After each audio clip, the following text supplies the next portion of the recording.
Our next speaker is David Peeters. David is assistant professor in the Department of Cognition and Communication in Tilburg, and his research also concerns virtual reality. So today we're fortunate because we have two speakers who do research in the same environment, albeit very different research. Because what David does is he conducts experiments in combination with other techniques to extract information about the user of virtual reality applications from motion tracking, eye tracking, but also fMRI and EEG, so looking also at brain signals. He's interested in, for example, various nonverbal and verbal cues in communication. I believe that is his primary focus.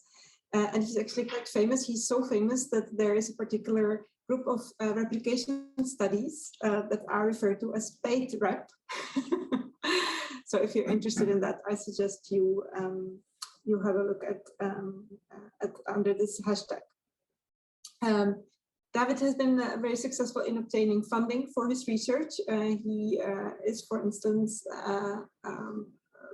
he has conducted his research in the context of a Veni grant. And he's also a member of the Tilburg Young Academy, which is an independent platform for talented young researchers here in Tilburg.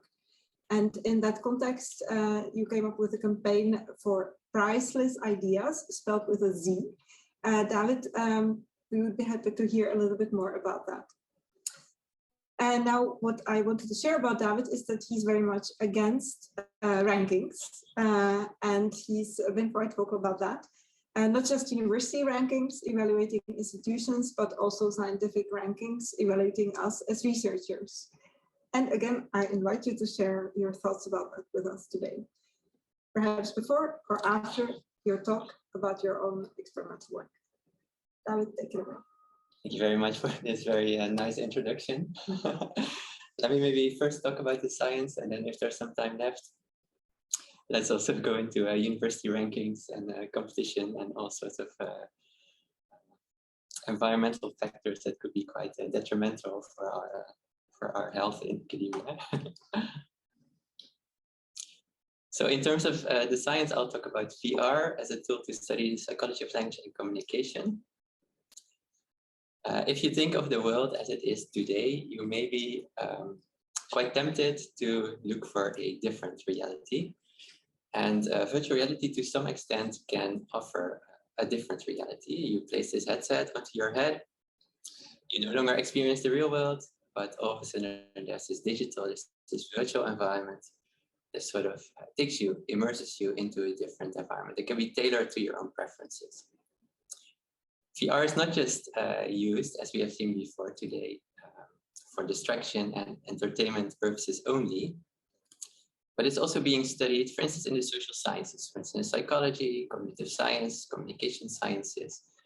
And you could distinguish basically three ways in which virtual reality is used in the social sciences.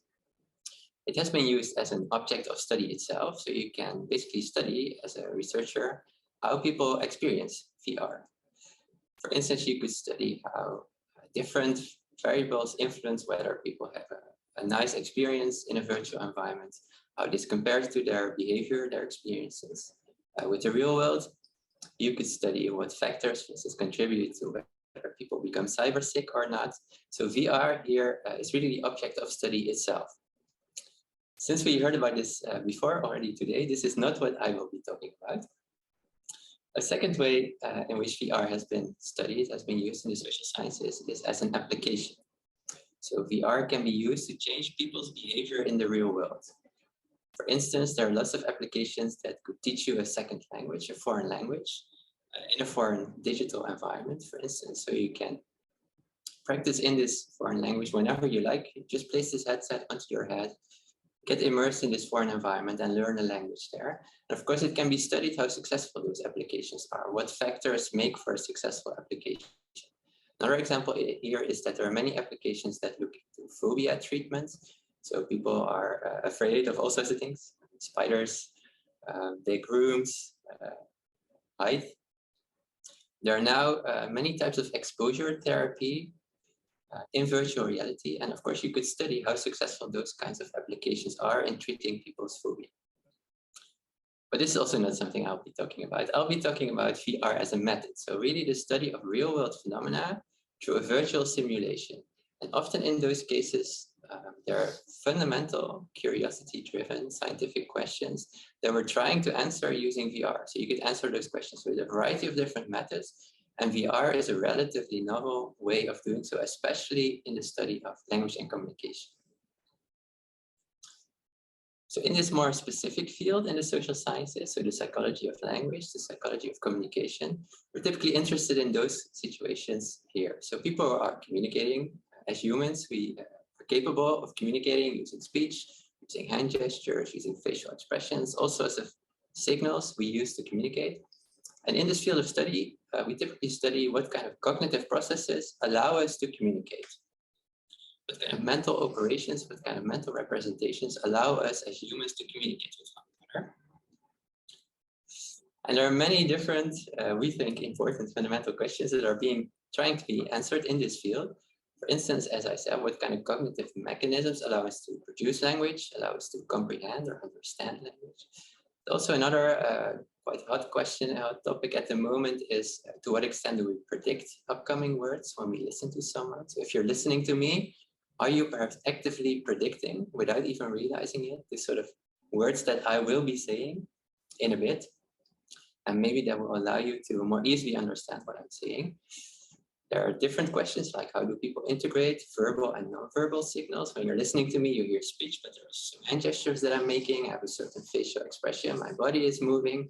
If you really want to grasp what I'm communicating, maybe you should integrate, combine all those different signals to really get at the message that I'm conveying. How does this work? What kind of cognitive mechanisms allow us to do this?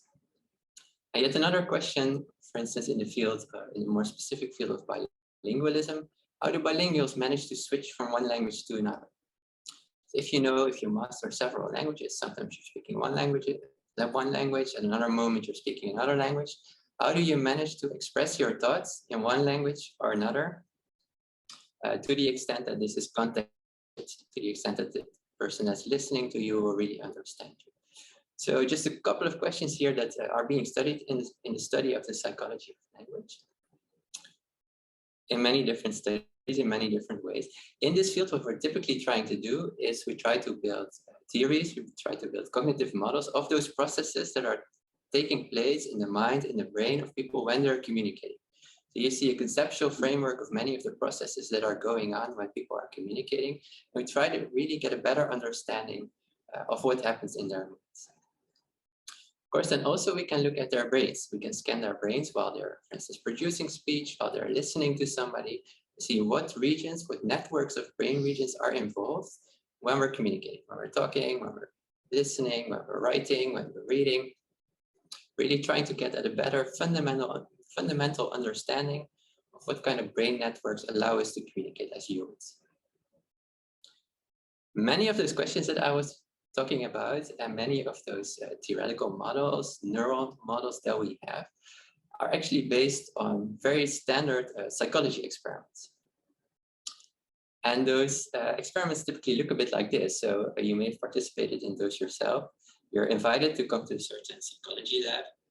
You're placed inside a soundproof booth, typically in front of a computer screen, and you carry out a certain task in this lab environment by yourself, sitting there by yourself, and data is being collected. So your responses are collected, your response times, perhaps your eye movements can be recorded, your brain activity can be recorded while you're performing this computer task. But typically those computer tasks are quite static and repetitive. And typically they're non-communicative in that you're sitting there by yourself, just doing a simple task on a computer. Stimuli are presented in 2D. Those experiments in the psychology of language have often been so-called unimodal. So there's just auditory information like speech, or there's just visual information presented on a screen. As you can imagine, those kind of lab setups, those lab situations are nothing like the situations in which we use language and communication in everyday life. So those situations more look like this, right? So they're typically very rich and dynamic situations. They're situations that are communicative, they're in 3D, there's auditory information and visual information all at the same time. Communication is multimodal. We use speech as one modality, we use hand gestures as a visual modality, we use facial expressions. So it's all there at the same time. Very different from those very isolated lab experiments that are being conducted to learn more about actually, hopefully, what's going on in everyday life. So there's quite a gap between what we're actually interested in, which is everyday. In the end, we're interested in building theories of these everyday situations where people use language, where they communicate. There's quite a gap with sort of situations in which we test our theories, because those are quite isolated, static, repetitive, lab kind of settings. Of course, over the past decade or so, more and more researchers are starting to realize that this may be problematic. So people have said, for instance, extrapolating those findings from those restrained lab environments to real life may be much less obvious than we previously thought. While a view of language comprehension as situated in a rich context seems very plausible and appealing, this is not what has shaped our theories. Our theories are not based on those rich, dynamic setups. They're actually based on more static lab experiments. So maybe our theories don't really generalize to the thing we're actually interested in, which is people's everyday behavior. And some researchers have even said what we're actually doing, what we have been doing, is passive spectator science. So those participants, they come to the lab, but they're just being passive spectators doing a quite repetitive computer task. Whereas, of course, in everyday life, when we're communicating, we're not passive spectators, we're actually active, doing all sorts of things at the same time, very different from this lab setup. Now you could say, why are you then doing those experiments? Why have you been doing them? Well, the typical answer that you will get is, well, we need to collect reliable data. Therefore, we need a lot of experimental control. So we need to have full control over what people are doing in the lab, such that our data are very reliable. For instance, such that we can isolate one specific cognitive process and see what role this plays in the bigger whole of human communication. If we would lose some of this experimental control, we could make those experiments a bit more ecologically valid. So they might look more like the things we're actually interested in, everyday situations. Actually, we can do that because we actually need the experimental control to collect reliable eye movement data or reliable reaction time. There shouldn't be too much noise in the paradigm that we're using. So for decades, I think this would have been the standard answer that you would have received if you would ask a researcher in this field, why are you then doing those experiments if they don't really resemble everyday life? But I actually think what virtual reality is showing is that this continuum with those two constructs at those two ends is actually false. Rather, it feels like they should be two different orthogonal factors, such that it should be possible to combine high ecological validity with high experimental control. I think virtual reality, if it's used properly, can be used to sort of have the best of both worlds and combine those two constructs in a nice way. Right, so back to those questions. Let me illustrate this more abstract point by focusing on one of those questions, namely the last one. How do bilinguals manage to switch from one language to the other? How do they manage to switch between the languages that they? In a traditional study, a question like this, actually this question, would be answered by getting some participants into the lab. For instance, in a classic study, they had 16 unbalanced bilinguals come to the lab. Unbalanced bilinguals are bilinguals that have one dominant native language. And at some point, they also learn the second language, but they're more dominant in the language that they had known for a longer time. So for instance, for many of those, we have a certain native language. At some point, we also started learning English as a second language. And in this field, then you're also called a bilingual, or probably unbalanced bilingual, because you're probably a bit more proficient in your native language than in your second language, English. Well, those participants were placed in front of a computer screen, and there they were asked to perform a very simple task, namely, name the numerals that you see on the screen, either in your first language, your native language, or in your second language, as a function of a color cube. So if there's a blue color cube, a blue rectangle around this numeral, name it in your first language in L1. if there's a yellow color cue around this numeral, name it in your second language. So if your first language is Dutch, in this example, first you would see the numeral 4, so you would name it in your native language Dutch, so you would say 4. Next trial, again, it would be blue frame, so here you would say 9. But then on the next trial, there would be a yellow cue, so there you would use your second language English, so you would say 5. So what you then get in this kind of setup is so-called non-switch trials, where you use the same language twice in a row. Or there could be a switch from your first language to your second language, or the other way around, a switch from your second language to your first language, or of course, there could also be non-switch trials in your second language. So this is very classic 2x2 design. If you have people perform this task, you can measure their response times. Does it take longer for you to switch languages, for instance, compared to when you don't switch languages? Is it more difficult to switch from your native language to your second language compared to switching the other way around? So very clean design, very clean data, reaction times. You could also perform this task while collecting people's brain activity, for instance, via EEG. And then afterwards, as a researcher, you can analyze whether switching comes at a cost, whether switching from one language to the other comes at a higher cost than switching the other way around.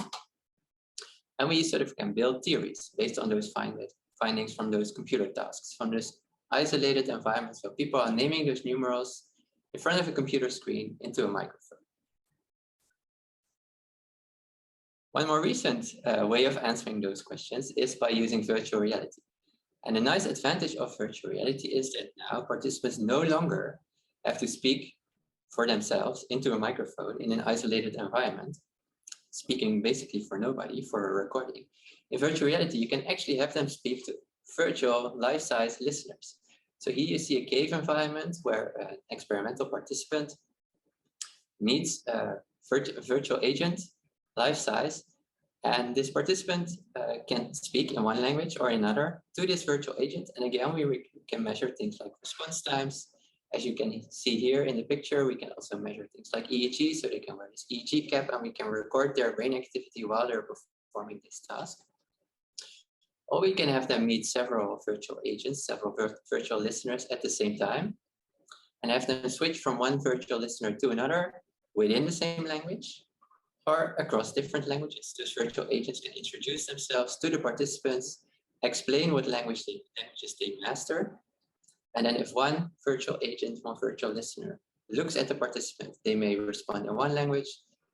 If another virtual agent looks at them, they may respond in a different language. And again, we can measure in a bit more naturalistic environment in 3D whether this language switching comes at a cost or not. We can even take this to the next level by having participants become immersed in, again, this cave environment, where we can tell them, from now on in this environment, you're a shop owner, you own a market stand in this marketplace, and please speak to the people that come up to you in the language that they master. So before the experiment, we tell them, there are those market visitors who speak, for instance, Dutch, but those others only understand English. And again, we can have people switch between languages in an environment that looks much more like an everyday environment compared to those previous computer tasks that researchers have been using. And our participants may look like this, so they're wearing those 3D glasses, such that everything that you just saw in 2D, they will see in 3D, such that they really have the feeling that they're immersed in this virtual environment. And as you can see here, we can record things like brain movements, but also eye tracking, eye movements, and also response times, if we would like to. One final thing related to language switching is that since we started using this new method, relatively new method, virtual reality, we also started asking new questions. In this previous traditional computer task approach, participants would simply be speaking into a microphone for nobody. When we tried to build a virtual reality equivalent of this experimental paradigm, we realized it would be good to actually have participants speak to somebody as they would do in natural environments. So a new thing we now all of a sudden can measure is, for instance, whether it takes longer to switch between different listeners compared to switch between different listeners, and at the same time also switch between languages. So there are those new questions popping up. And when we look at brain activity recorded while people switch between listeners and between languages, we also find new findings, new results. So here, for instance, one thing we found is that there are very large similarities. If you look at the brain activity that you find when people switch listeners within the same language, so switching listeners, switching from one listener to another, comes at a certain cost at the brain level, but actually looks very similar to when people are switching between the different languages that they know. So apparently there should be some quite generic switching mechanism that's used, that is subserving, switching between different people, and also switching between different languages. All right, so here's the take-home message to close this presentation. I hope to have convinced you that ecological validity and experimental control are not necessarily two extremes on a continuum. You can have the best of both worlds, high experimental control and high ecological validity, for instance, by using immersive virtual reality. It offers unique opportunities for fundamental experimental research. And in this field, in the study of the psychology of language, I think it's really leading to a shift of focus towards really interaction between different communicative modalities, speech, gesture, eye gaze, facial expressions, and also towards interaction with the non-linguistic environment. Because now all of a sudden, people are immersed in this non-linguistic rich environment that was not there in this experimental lab setup when they were just sitting in front of a computer. This presentation has been quite methodological in focus. Since we have a quite broad audience, I thought it would be good to not go too much into very specific linguistic theories. But if you're interested in those, of course, there are many papers. You can read about this, for instance, via my website. And also feel free to reach out if you have any questions or suggestions. So thank you very much for your attention. Thank you, David. So I have a question that kind of follows your talk. And I think we would all agree that ecological validity is a good thing in our experimental studies, particularly if they concern communication. Can you give an example of an experimental result where you really saw the impact, for instance, in terms of neurological data, of conducting the same kind of study, but translated into a virtual reality setting where you could simulate more truthfully the natural environment that we communicate in? Yeah, very good question. I think in general, before I give my actual answer, I think it's good to mention that ecological validity to some extent is always a sort of assumption. We assume that the immersive VR setup that we have is more ecologically valid than this kind of computer setup. But it's hard to actually test this very thoroughly, which ideally you would want to directly compare to the real world.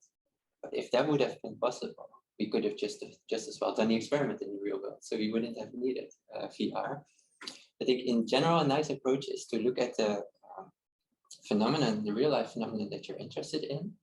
For instance, just make a simple list of really the basic elements of this everyday environment, everyday behavior that are really central to what you're interested in. And then have as many aspects of that list in your experimental setup as possible to mimic it as closely as possible. Of course, the risk is, and I'm getting to the answer to your question, is that you set up this whole VR study, this VR experiment, which takes more time, more resources than a standard computer task. And then you find the same thing. And then on the one hand, you could say this is nice because it sort of confirms the theories that we have in a richer way. But on the other hand, you could also say, well, maybe it was a bit in vain then that you put all this effort into this VR experiment that took so much time to set up, etc. I think the most promising way of, if I look at the studies I've conducted in VR so far, of using VR is to actually test things that are hard to test in traditional computer experiments and really get at new questions. So for instance, one study I didn't talk about, but that we also conducted is a study into so-called indirect requests. So in everyday communication, we often say things in very indirect ways. So for instance, you can imagine that if you're sitting in a restaurant and your soup is cold, and you want some new soup, you could say in a very indirect way to a staff member, to a waiter, my soup is cold. So but you don't mean to say it's your soup's actually cold. What you mean to say is, get me some new soup. It's a very indirect way of communicating. Those kind of situations were very hard to test in traditional experiments. What we can do now is we build a virtual restaurant we tell participants, you're now a staff member in this restaurant. You will meet certain visitors in this restaurant and go speak to them. And then those visitors, virtual visitors, say things like, my soup is cold. We can then measure what happens in people's brains while they listen to this. So I think the strongest way of using VR is really getting into old questions in a nice and new way, or asking completely new questions that sort of pop up that weren't even asked before. Thank you. Thank you. We have a little bit of time for more questions. So what I was interested in is you now link VR to many different things. And I also understood that you are researching the links between virtual reality and art. Can you say a little bit about that? Interests me enormously. Yeah, good excuse to say a bit about that. Yeah, so what I've been talking about is mostly really fundamental studies, so big questions about human cognition and communication. It's not so applied, so the things we find are not directly relevant for society, or we don't build, based on those studies, we don't build like applications that a broad audience can use. That's different for what you're referring to, which is this, we are now also collaborating, for instance, with the next door library, the local library in Tilburg, and also the National Royal Library. And then we try to have a broad audience become more interested in language in general, and literature and poetry more specifically, by offering them experiences where they almost literally step into a poem. So you can imagine that typically if you would read a novel or read a poem, you would do so from a printed book or on a screen perhaps. What VR allows is now to build a very nice 3D virtual environment that people can get immersed in. And if you will, they can more or less literally step into a poem. So they would listen to a poem and at the same time see a 3D environment that more or less matches what they are listening to.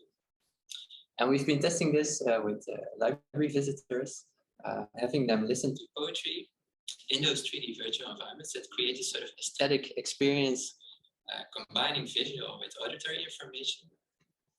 And in general, they seem to like this quite a bit. So we're also looking into whether we can use this in secondary schools to enthuse students in those secondary schools for language and literature education a bit more than traditional educational programs can offer them.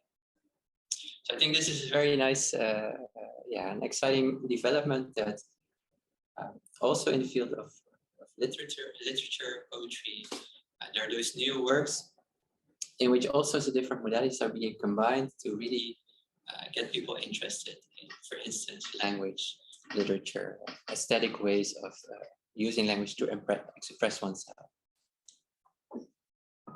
Thank you, David. So I have a question actually for both of our speakers, and that is a question that's based on anecdotal evidence. We sometimes notice in our experiments that kids seem to suffer less from cyber sickness than adults. Now, you're an expert on cyber sickness, Phil, and David works with different age groups. Can you confirm this? And if so, is that, do you have an explanation for that? Do you want to start? Yeah. I think specifically from the work that I've looked at, it's not necessarily just younger age groups, but also older age groups as well. You find this great middle ground with people, maybe all of our ages in here, where we will actually get sick. Again, it will be completely dependent, but you can get sick actually a lot easier. But then you will find it anecdotally then with much younger people, they will actually be able to withstand it much more from the work that I found. I'm not sure if you found anything similar or if you found the opposite. In general, I've been very careful in working with kids in really immersive VR environments. Sure. So there are some recommendations from influential VR lab in California who say, don't immerse young people in VR environments for more minutes than their age in years. So for instance, if you're 5 years old, don't immerse them for more than 5 minutes at a time in a very rich 3D virtual environment. So in that sense, I've been a bit reluctant to really take VR into very young populations. I also feel like there are large individual differences. So in the work I've been doing, we have typically been pre-testing all our simulations on a staff member already get sick when sitting on a bus. We like to really easily get sick, and then if he manages to survive the virtual experience, then we're sort of sure that most people will actually will be able to deal with it.